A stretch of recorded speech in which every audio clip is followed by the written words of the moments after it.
Aksyon Balita!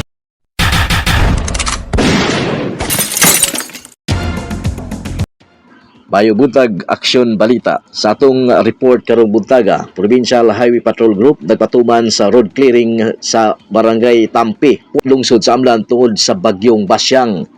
Isip kabayin sa ilahang padayon nga katungdanan isip Guardians of the Highways, aktibo karong nagpatuman og road clearing og traffic management operation ang Provincial Highway Patrol Group team sa Negros Oriental.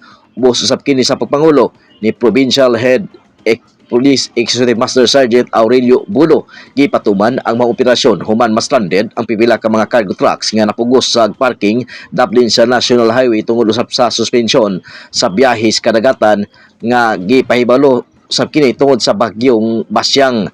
Aron masiguro ang kaluwasan sa mga motorista ug malikayan ang posibleng aksidente sa kadalanan, ipatuman sa Provincial Highway Patrol Group sa Negros Oriental ang one-side parking scheme alang sa mga apektadong truck. Gihatagan usab og dakong pagtagad ang hustong pagbutlang og early warning device aron maluwas ang gilayon gikan sa matag sakyanan.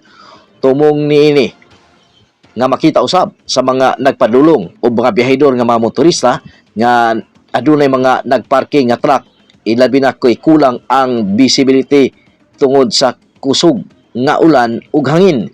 Pinagi niini proactive nga kakang tumong sa Provincial Highway Patrol Team sa Negros Oriental nga magpadayon nga mayong magina-agianan sa dalan, maminusan usab ang traffic congestion ug mapalipdan ang kinabuhi ug kaptangan sa tanang road user, ilabi na sa panahon sa bagyo nga mas taas ang risgo sa aksidente sa kadalanan ilabi na sa highway.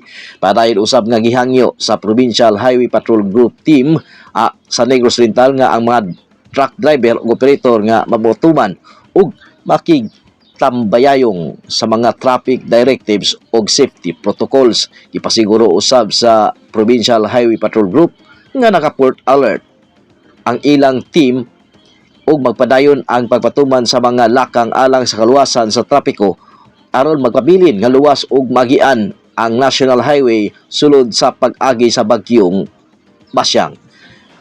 Sa tinod sa ilahang misyon, isip Guardians of the Highway, nagpabiling magbinantayon ang Provincial Highway Patrol Group Team Negros Oriental sa pagpangulo ni Police Executive Master Sergeant Aurelio Bulo nga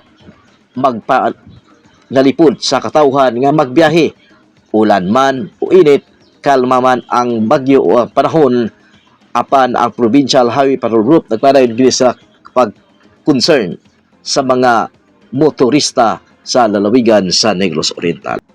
Kining balita ang hatod usab kini sa D3 Bio og ang Dragon Fruit Herbal Capsule og ang Dragon Fruit Herbal Coffee Mix with Insulin Extract na usab dang alkasi nga mapalis na butikag parmasya sa inyong lugar. Alang sa Aksyon Balita News Update, kinangyabon si Action Man Ronly. Keep safe everyone. Aksyon Balita! Walay pugong-pugong mubulgar sa kamatuuran sa kanginan.